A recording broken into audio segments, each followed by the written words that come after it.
From the world of politics to the world of business, this is Balance of Power.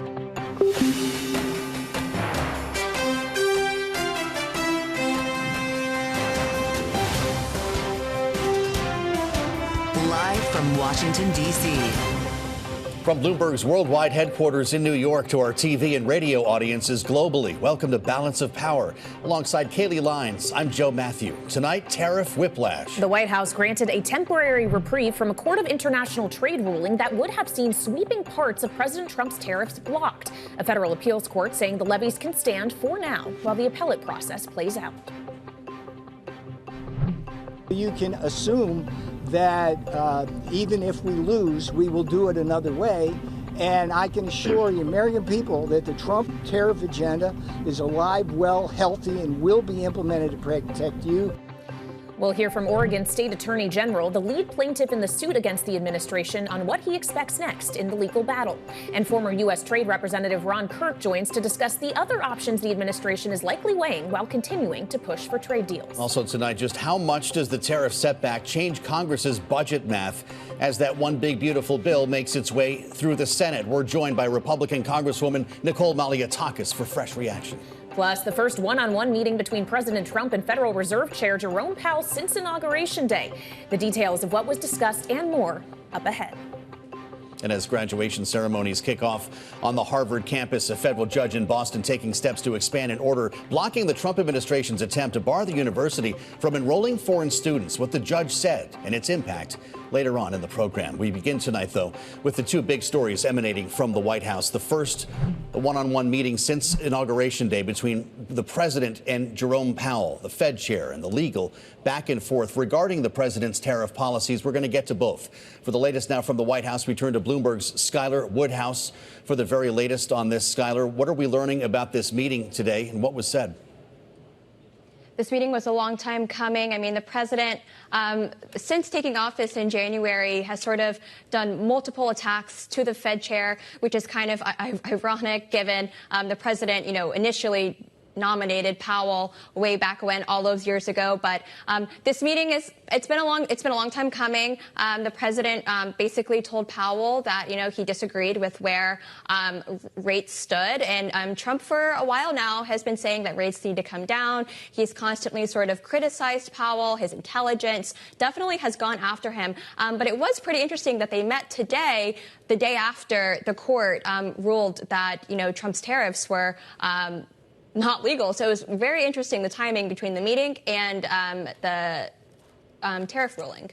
Well, and then we get another one shortly after the president met with the Fed chair, as the appellate court has said the tariffs actually can stand for now while this legal process plays out. What is the White House signaling it intends to do next, Skylar? As you said at the top of the show, it's definitely a lot of whiplash right now here in Washington, maybe more so than it already has been. And it's, the White House today, Caroline Leavitt said, they're going to continue to push back with the courts. So it's only going to be a matter of time to see how all of this really falls together. I mean, it's still very early to see, what this means. But if you're, China, Japan, all of these countries, it raises questions to how folks can sort of go about business when this is now left in sort of a legal back and forth. All right, Bloomberg's Skylar Woodhouse, thank you so much. And as Skylar mentioned, we did hear from the White House press secretary, Caroline Leavitt, about this, making the president's stance on this legal question clear. The president's rationale for imposing these powerful tariffs was legally sound and grounded in common sense. Three judges of the U.S. Court of International Trade disagreed and brazenly abused their judicial power to usurp the authority of President Trump. The courts should have no role here. There is a troubling and dangerous trend of unelected judges inserting themselves into the presidential decision-making process. But ultimately, the Supreme Court must put an end to this for the sake of our Constitution and our country.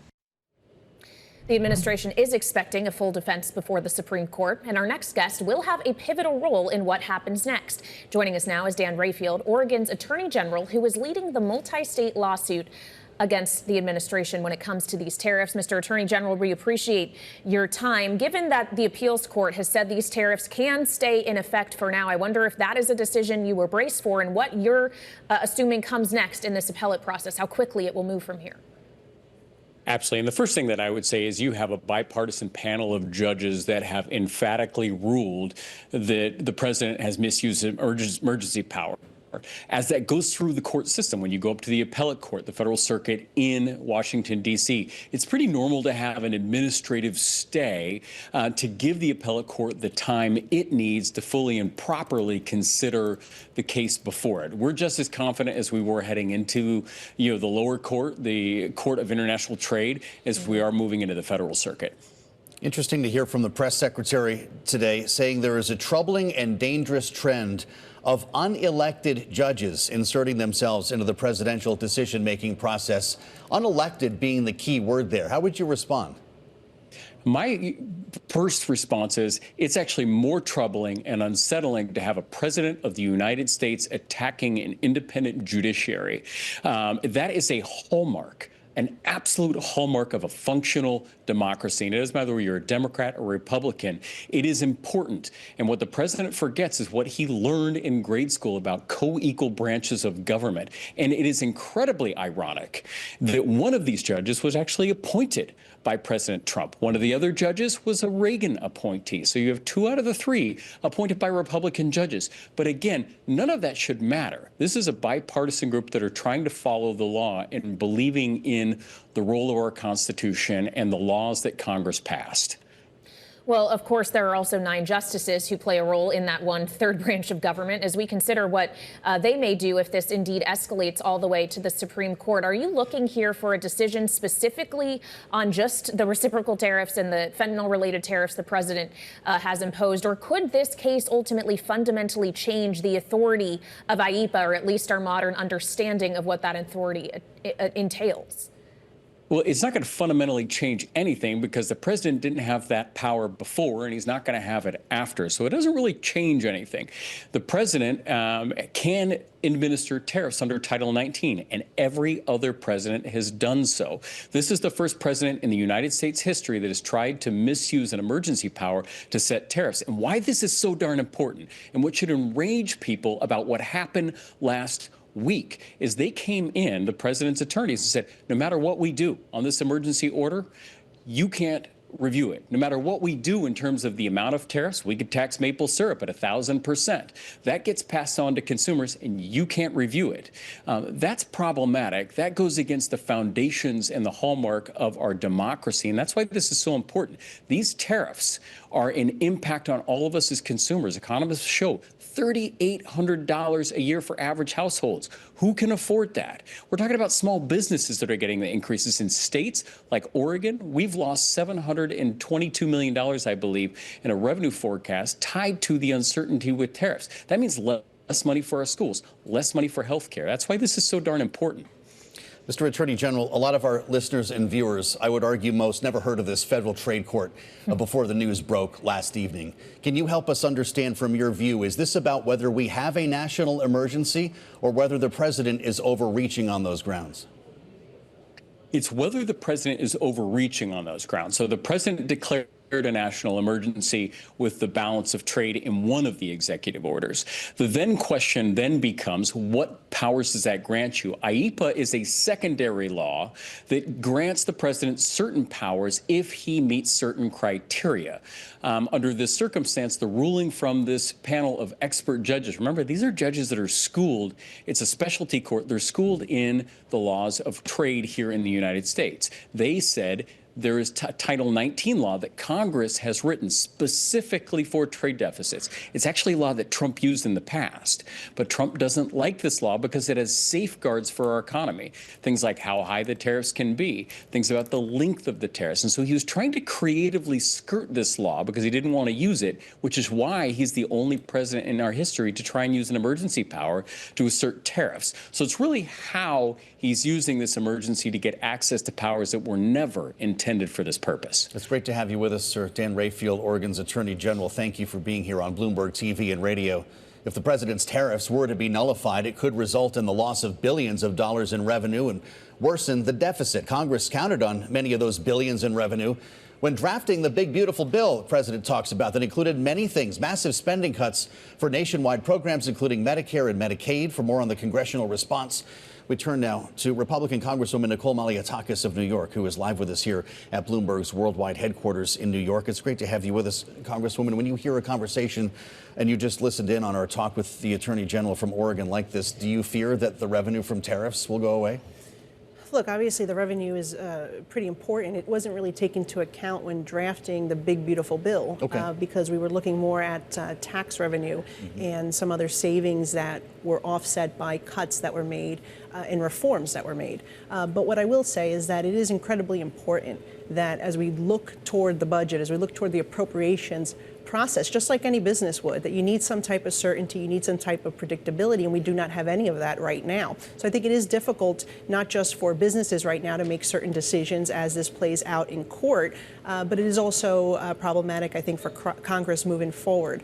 I think what we do know is that the temporary pause that the president had put in place on the tariffs is set to be lifted in July. We know that there are trade deals being negotiated right now with India, with Japan, and those conversations seem very promising. I would have advised a more strategic, targeted approach as it related to tariffs and focusing on the most egregious actors, the countries who really are mistreating the United States very poorly, instead of the broad brush approach, and perhaps that would have eliminated some of the questions that are being asked right now legally. But we'll see what happens over the next few weeks and how this certainly plays out in court. It's my understanding that in June they have to, about a week from now, they have to provide some arguments to that Court of Appeals. Well, as we consider kind of the uncertainty, could all of this have been avoided had Congress just exercised Article 1 authority to set levies themselves? Do you see a role for your branch to play here? Could you codify tariffs if courts are threatening to take away the president's authority to put them into place? We can certainly codify those tariffs, and that would come before my committee, the House Ways and Means Committee. I think what we wanted to do is give the executive branch some time to negotiate better trade deals. We understand that there is certainly an argument to be made about the need to lift these barriers that we have on our products, provide more markets for entry for our products, to try to encourage repatriation of domestic manufacturing. This is something I talk about all the time, particularly as it relates to our sensitive supply chain. Pharmaceuticals is a perfect example of what we need to repatriate here in the United States. And in our big, beautiful bill, we do provide incentives for building new facilities to manufacture those types of sensitive supply chains. And I think that we hope that countries will be doing that. But yeah, it is, I think, a little bit complex. And I think part of it is because a lot has happened so fast in such a short period of time. I want to ask you more about the bill and the next steps that are awaiting here in the Senate. We'd had the opportunity to talk with you quite a bit during the creation of this piece of legislation in the House, but it could go through some big changes. We spoke last week with your SALT caucus colleague here in New York, Republican Congressman Mike Lawler, about whether he's concerned about the Senate impacting the House SALT deal specifically. Here's what he said, Congresswoman. This obviously has been a big topic of conversation, and I'll keep those conversations private, but I certainly know that the Speaker understands how important it is that this agreement remain intact. You know what the conventional wisdom is, and you read the analysis and hear the same people talking that we do, that the Senate doesn't feel the same way about SALT and might do away with the deal that you made on the House side. Would that make it impossible for you to vote yes on this? Well, what I say, first of all, the tax portion of this bill is very good. I'm not just saying that because I was a House Ways and Means member who helped craft it, but it does have a lot of pro-growth, pro-jobs policies. It supports American workers, the middle class, our senior citizens, and the SALT provision is incredibly important to New York State. In fact, we also did make sure that there were no changes to the corporate SALT, both for property and income tax, which we spoke about last time I was here. But on the SALT provision, we need to make sure that we keep what we have in there, at minimum the $30,000 that I had negotiated out of the House Ways and Means Committee. But yes, to get the votes in the House, we do need, I believe, to keep the $40,000 deduction that the New York members and the California members did secure, because we are fighting for our constituents. We see the burden that's being placed on them by the mayors and governors and city and state like here in New York, and we want to provide that relief. And so that has been one of the only asks that have come out of the New York delegation is to increase that SALT deduction. We worked as a team. We got it done. We don't want the Senate to change it. Now, the Senate doesn't have any SALT senators, right? There's no senators from SALT states. So that is a problem for us. But if they want to get this done, they have to understand that this is a balancing act. We all have to give and take a little bit, and that the SALT members did negotiate this in good faith, and we got a reasonable number that is not what everybody wanted in the SALT caucus, but it gets the job done. And in my case, the number does cover 98% of my district. 98% of my constituents will benefit from that SALT relief, and we need to keep it in there. Well, if the Senate were to say you can keep that SALT cap raise in there, but we need to find another offset somewhere, say reintroduce the question around the carried interest loophole, do you think that's something that could get back through the House? It's possible that they could look at something like that, but what I would say is we came out with a very solid package, and I think it really does the job of balancing not just the tax relief measures that we need, the pro-growth, pro-jobs policies, the president's tax priorities, but also the reforms to Medicaid that were fair and balanced, that won't hurt states like New York, won't lower the 50% match we receive from the federal government, won't impose per capita caps, but at the same time does stop illegal immigrants from benefiting, does stop the fraudsters who are taking advantage of the program, does stop them from continuing to do that, and then also just focuses on the seniors, the disabled, the developmentally disabled, the people who this program was intended for, as well as implement work requirements for people of working age who are able-bodied, no dependents. That is very reasonable, part-time. Work, volunteer, or learn. Even if you do online classes, it qualifies toward this. And so we think that's very reasonable, supported by a vast majority of Americans. So we'll see what the Senate comes back with, but I hope they don't turn our big, beautiful bill into something that's ugly. All right, Congresswoman, great to see you here at home. Republican Congresswoman Nicole Malliotakis of New York, thank you so much. And still ahead, the U.S. is planning to start revoking visas for Chinese students as part of the administration's push for greater scrutiny of foreigners attending American universities. We'll bring you those details. But first, how markets responded to the legal whiplash around President Trump's tariff policies today. That's next on Balance of Power on Bloomberg TV and radio.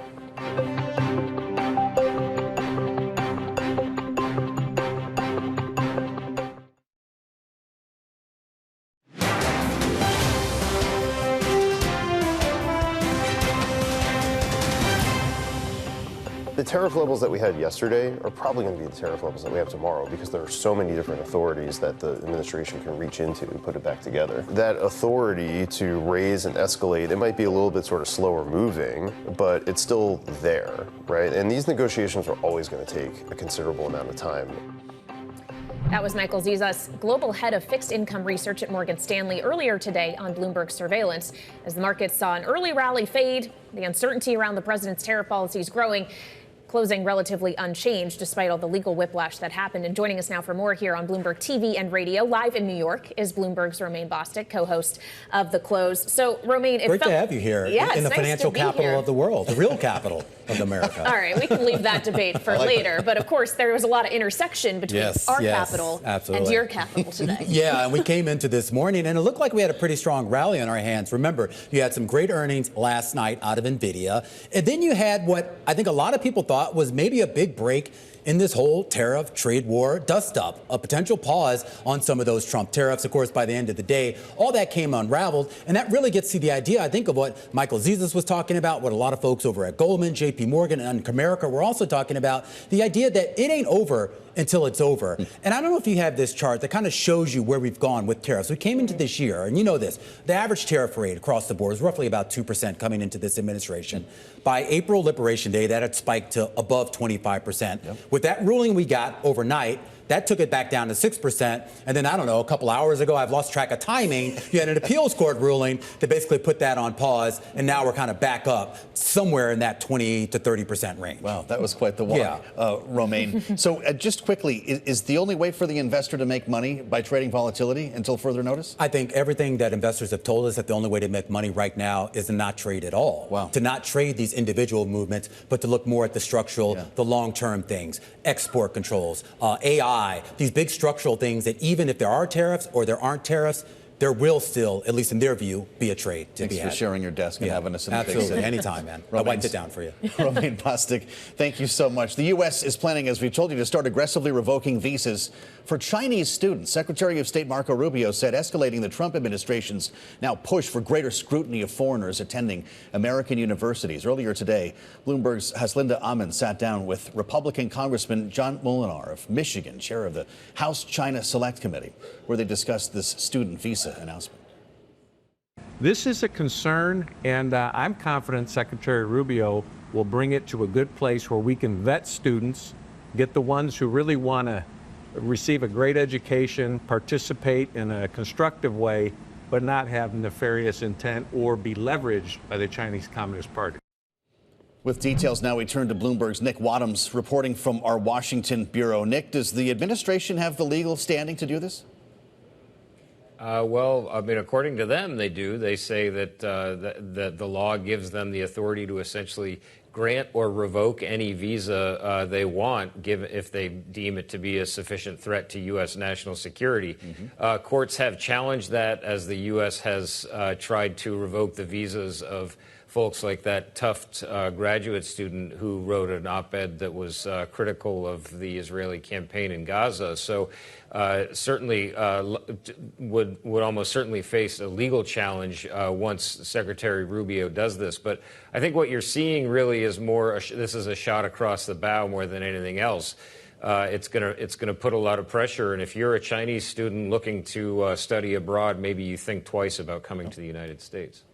Well, so when we consider that, is that the actual aim here, though, Nick, that we don't necessarily want them to come, that this is about, making sure there's kind of unanimity in the American institutions of universities, or is this something else of a bargaining chip as the U.S. is pursuing conversations elsewhere with China on trade and other subjects? Right. I mean, it sort of depends on your point of view. I mean, if you talk to Secretary of State Rubio and officials of the FBI and certainly in Congress, there is the argument that Chinese students sometimes have been used to steal U.S. intellectual property or taken advantage of universities where a lot of that work is done. And so they argue that there is a threat there. But it's impossible not to see this action in the context of what the administration is doing right now on two fronts. One, obviously, is China, looking for leverage with China as it goes into trade negotiations. The other is the attack on Harvard and other Ivy League schools and other universities around the country as part of the president's attack there. So you had all sorts of moves, the administration trying to ban foreign students at Harvard. Chinese students make up, they're the second highest population of foreign students in the U.S. behind India. That's mostly graduate students. But something like this is really going to put the squeeze on foreign students, Chinese students in particular, obviously looking to come to the United States. Well, how far could this go, Nick? With everything that you just mentioned, we can also make reference to mass deportations. Are we actually going to see the optics that come with this and people start being kicked out of the country? Is that what the administration wants? Well, it's a great question. I mean, you have seen reports that Stephen Miller and others, Kristi Noem at DHS, are demanding a much greater rate of deportation. So this is potentially one way to do it. The thing we don't really know, though, is how they're going to test this out. So what grounds are they going to find to revoke these visas? All right, Bloomberg's Nick Wadhams, thank you so much. Coming up, the Trump administration says it will keep pursuing trade deals after an appeals court temporarily blocked a ruling that threatened the president's sweeping tariffs. We'll have more with Ron Kirk, former U.S. trade representative under the Obama administration, coming up next on Balance of Power on Bloomberg TV and radio.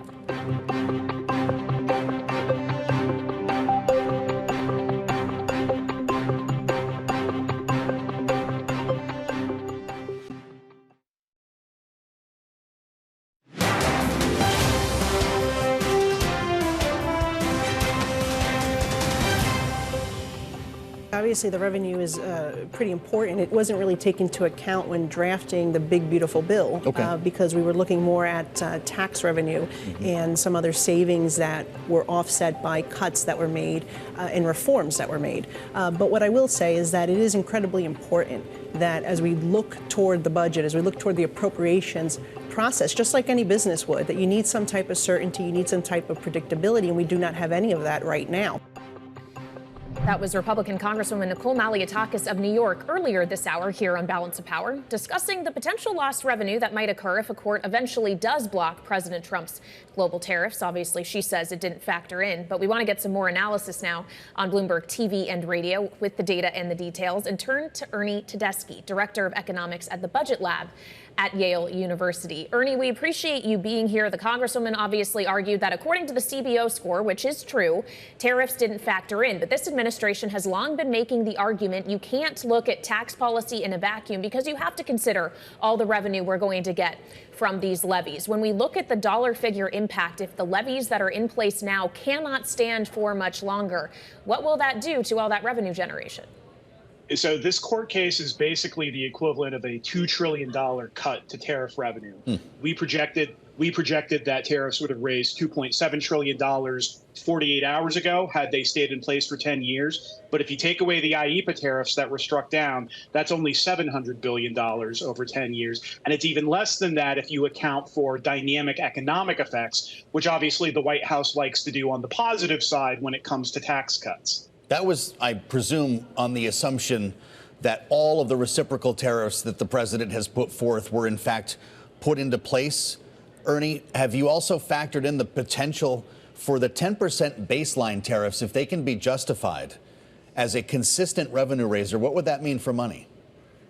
So, so that would raise a little bit less than the $2 trillion lost, but it would certainly make up a lot of what would be lost from this court case. The uncertainty obviously is very high right now. The administration is going to try to turn to other authorities. In the meantime, Section 122 tariffs potentially for 5 months before they have to go back to Congress. So, the revenue implications are very uncertain right now.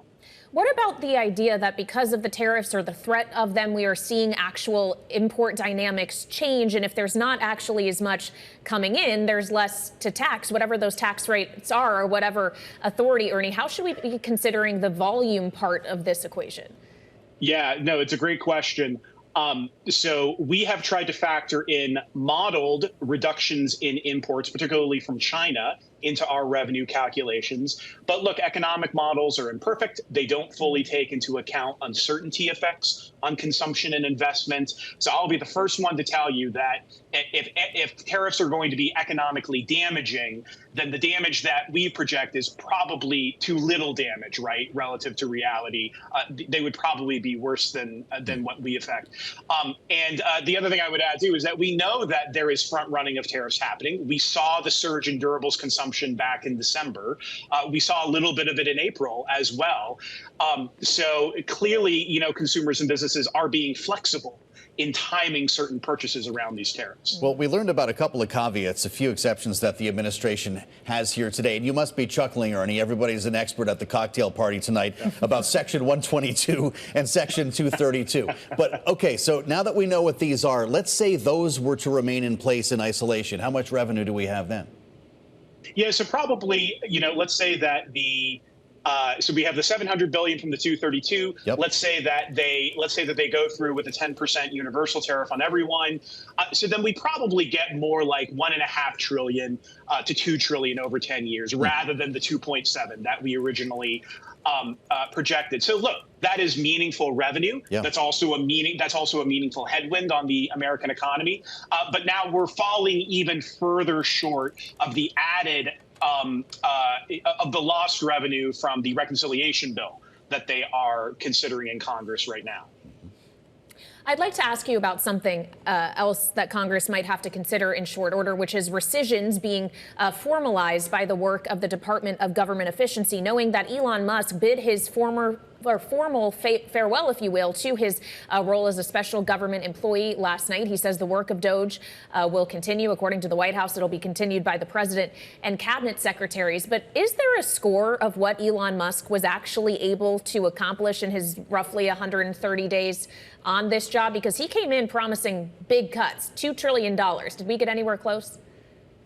Not even close to. So I can confidently say that we're not even close to that. It is highly uncertain what DOGE has done. I mean, I will tell you a couple things. Number one, government spending overall, even non-interest government spending, is higher than it was the last 2 years at this point in the calendar year. We don't see any meaningful decline in the top line number. There are some meaningful declines in individual agency. Obviously, USAID is way down from where it was at this point last year, but it's harder to parse out in other agencies. The last thing I would say is that, and this is a little bit more positive on the DOGE side, to the extent that there are savings in terms of federal compensation and salaries, right? Those are delayed because a lot of federal employees who were let go or took deals are still getting paid, right, on a day-to-day basis. So we can't see those savings in the meantime. As of right now, we don't see anywhere close to $2 trillion in savings, or reductions that are consistent with $2 trillion in savings. If I had to guess, I would guess that the savings might, come to more like $50 or $100 billion over 10 years. Elon Musk in the farewell post on X not only thanked President Trump, but went on to say that DOGE's mission will only strengthen over time. Do we have any reason to believe that's true? I think that what Elon Musk probably found in this position is that it is very hard to administratively cut, number one, any spending at all, and number two, to cut, spending where it really actually moves the fiscal needle over time. Look, the main drivers of our unsustainable deficit and debt over the next 10 years, other than tax cuts, the lack of revenue, is growth in programs like Medicare, Medicaid, Social Security in particular, and then, of course, the resulting interest increases. You can't do that with administrative cuts from an agency like DOGE. Those mandatory spending programs require action by Congress. A lot of the administrative cuts that DOGE tried to make also require action by Congress because they're cuts to congressionally mandated agencies. So look, I think that Elon Musk probably thought that there was an efficient way to get around legal process here. And it turns out that they're not. You have to get the approval of the people, the approval of Congress for a lot of these things. Recurring theme in this program. Ernie, it's great to have you to talk this out. Ernie Tedeschi, Director of Economics at the Budget Lab at Yale University. We thank you. For more, it's a pleasure to introduce someone with deep experience in this field. Ron Kirk, former U.S. Trade Representative under the Obama administration. Sir, it's great to have you with us, and I appreciate your time this evening. To be maybe a bit contrarian to start off, in the interest of preserving the authority of the U.S. Trade Representative's office, do you actually agree with the appeals court ruling today? Well, I do not, because for one, the fact that we had to go to court speaks to the reality that we are usurping the authority of not only the U.S. Trade Representative's office, but the U.S. Congress. What the court did today was say this International Emergency Economic Powers Act, in which Congress grants the president authority to take certain actions in the case of emergency, typically a war, in order to protect our economy. It has been used for sanctions. It has never been used for trade. And as you referenced in your prior conversation, the one reason the administration wanted to do this was that it takes a more thoughtful, timely process to put in place sectoral tariffs under Section 232 or those under national security, and that requires having to give notice, allow American businesses to participate, and the administration wanted to kind of come in a flood the zone process and put these tariffs on, and the tariffs really have no relation to the supposed underlying threat, which is arguably to stem the flow of fentanyl into this country. Well, so is the only real difference, Ambassador, expediency and in timing, or could we see Section 232 or 122 or 301, whatever number you want to throw out there, questioned in the same way as to whether or not the use of that specific authority is justified? No, Kayla, 232 tariffs, we call them sectoral. Typically, they are levied against a specific product. We'll right, like say steel. We believe China is flooding the U.S. market with cheaper products to undercut one of our core industries. They have never been used in a broad way to say, we're going to put a 10% tariff on everything from you pick the country, no matter what it is. And that is what the administration has done under IEEPA. It is hit with a very broad brush, and it is damning to a number of our small business.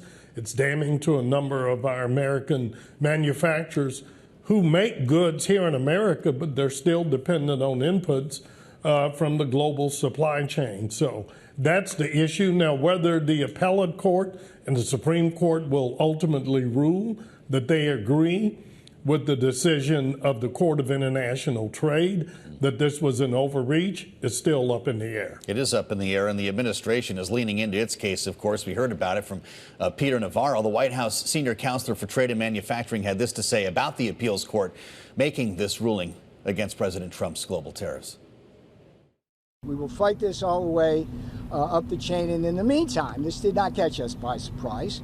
You will hear within the next day or two, at a minimum, from the United States Trade Representative on how we will respond to all of this. We will respond forcefully, and we think we have a very good case. And as the appeals court considers the next move here, Mr. Ambassador, I want you to bring us to the negotiating table. Let's say you're opening talks tomorrow with South Korea, and you're going to be working, of course, on the framework for a trade deal. They're hearing the same stories that we have. Did the court, in its ruling last evening and all the conversation that has taken place since, take leverage away from the administration? You can argue that it did, but it's interesting because I negotiated the final agreement with the U.S. trade agreement that brought in the passage and force the U.S.-Korea trade agreement. So the first thing Korea is going to say is, hey, buddy, we have a legally binding agreement that has worked to the benefit of both of our economies. Mm-hmm. Why are you operating outside of the legal parameters of that, first of all? And that secondly, that those tariffs would be challenged whether they were in the court, they could be challenged in the World Trade Organization.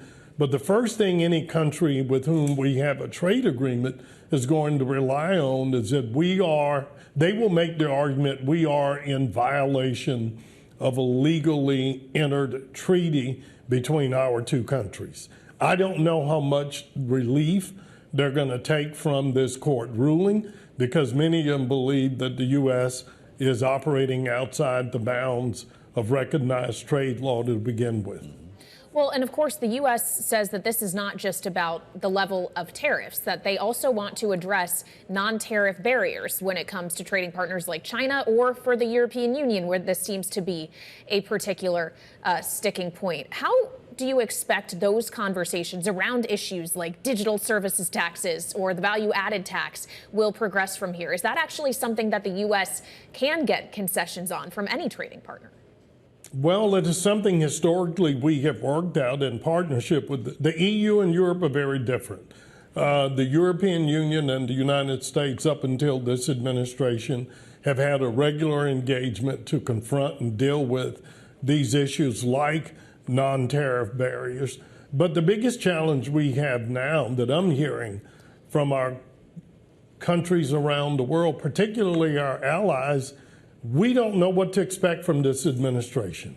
They can't trust you to make a deal. You make a deal, the president feels good, you're the greatest guy in the world. You don't make a deal, you're problematic. We're going to hit you with 10% tariffs, 20%.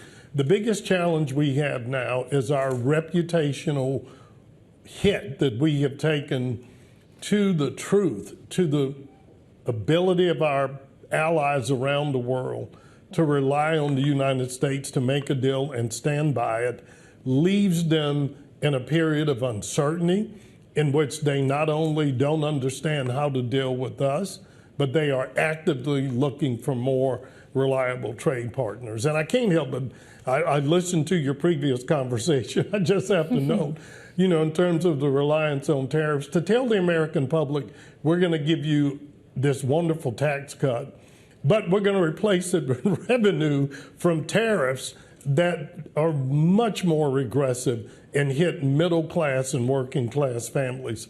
So they're arguably giving you something on one hand, but taking away on the other. It's a horrible way to do business. All right, we appreciate your insight this evening. Ron Kirk, former U.S. Trade Representative during the Obama administration. Thank you so much. Coming up, we'll have more on the tariff back and forth now playing out in the courts, plus Elon Musk making his exit official. What his brief stint in government says about him and the Trump White House. Next on Balance of Power on Bloomberg TV and radio.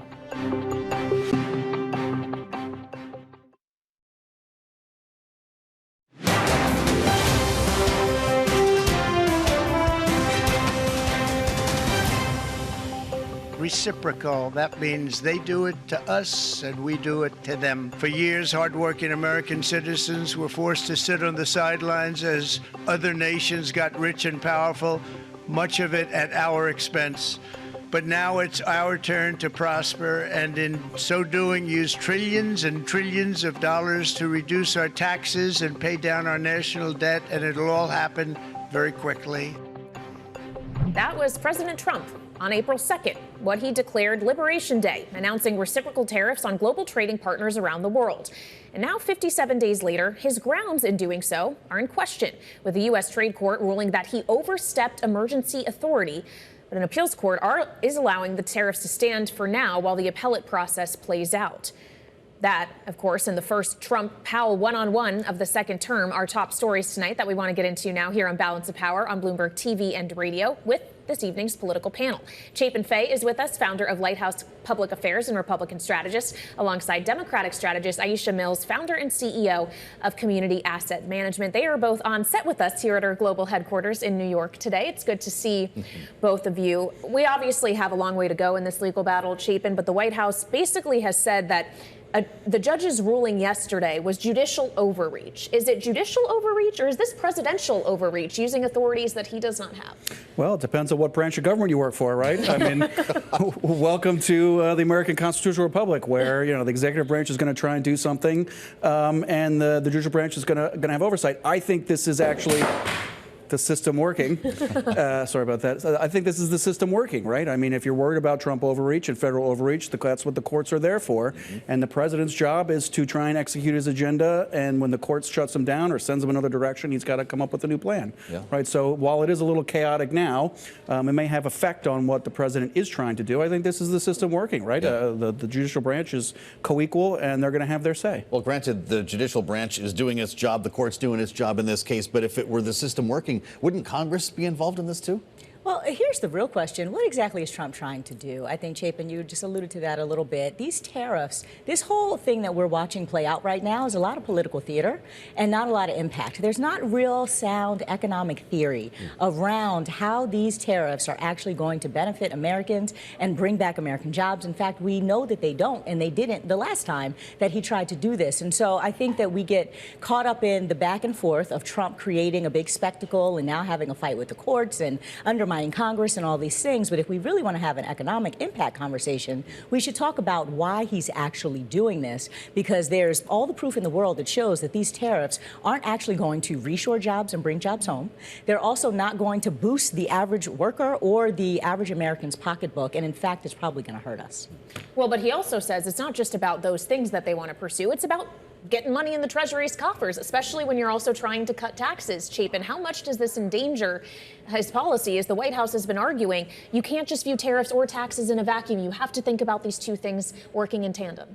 Well, I think they're exactly right. I mean, the world is complicated, and we don't operate in a vacuum, right? Each thing affects the other. But I would push back a little bit. I mean, it's not a widely held view, but there are very smart economic advisors around President Trump who fully believe in the tariff strategy. The problem is it's not a short-term strategy, really. So, but American voters have short memories and is a short-term system. So the president doesn't have a lot of time to show the impact of the tariffs. And of course, the legal case and all of that is going to slow this down. And there has been some up and down and back and forth, which I think needs to be smoothed out. But there's no question that Americans need a little bit of patience on these tariffs and the tax plan and all this stuff.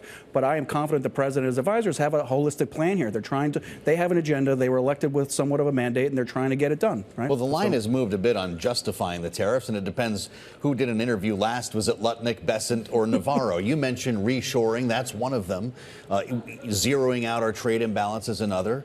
But we also heard from Peter Navarro this morning, who said, no, this is about fentanyl. This is about Americans who have died and national security. Is that not working for Which you? all just feels like a lot of talking points that are quite arbitrary, trying to get at exactly what you said. The fact that they are playing to an electorate. They are trying to come up with whatever, red meat and bait that the folks that elected Donald Trump believe in and want to hear. It doesn't matter if it's going to have any consequence to us. And the truth is that our economy is actually going to suffer with these tariffs. And in fact, what happens, instead of creating jobs, you now have corporations, businesses that really do what they can to double down on innovation, which actually is putting technology in place to eliminate jobs and to eliminate the cost of labor. So if you really have an economic conversation about this, these tariffs are not about boosting American competitiveness or American economy. It's actually about appealing to a political base.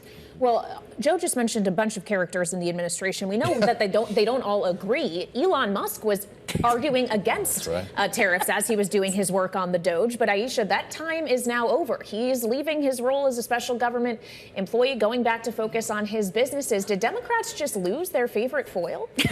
Good riddance. Let's just start there. Elon had no business doing whatever he was doing with the federal government in the first place. And I think that, again, I'm trying to focus on the metrics and the results, right? Is there anything of merit that came out of Doge in that work? And there hasn't been. And this attempt to really try to find ways to tax and hurt and cut the average American and to get rid of the federal government in order to pad the pockets of Elon, frankly, who stands to benefit from government contracting, has been a real big problem. And so I don't think that anybody is sad to see him go. And we'll continue to remind folks, even in his absence, that him being here for that first 100 days or whatever it was just such a conflict of interest. Well, boy, this sure does seem to be a don't let the door hit you on the way out situation, Chapin. Is he getting his due after spending 130 days trying to find money to cut? He should be, and some of us are very sad to see him go. I think it was an incredible thing that he was trying to do. To say one of the richest men on earth is in the White House trying to get more money, I think is somewhat somewhat political theater.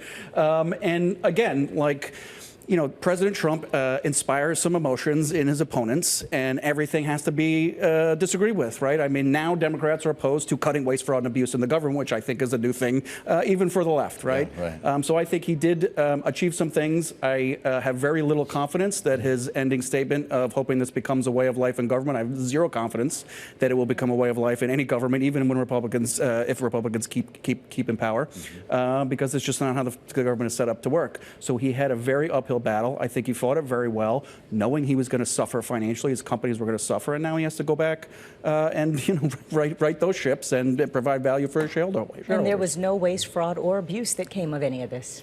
Well, we'll be reading the receipts, I feel like, for some time to come. I'm just glad we could spend some time with the New York crew. It's great to see you both in person, and thank you for being part of our program, as always. Chapin Fay, Aisha Mills, we thank you so much. And check out the Washington Edition newsletter. As it turns out, once again, we all have a lot to catch up on. You can find it on the terminal and online. And we'll keep following Washington from here in New York. We'll be here at Global Headquarters again tomorrow, so we'll see you then on Balance of Power on Bloomberg TV and radio.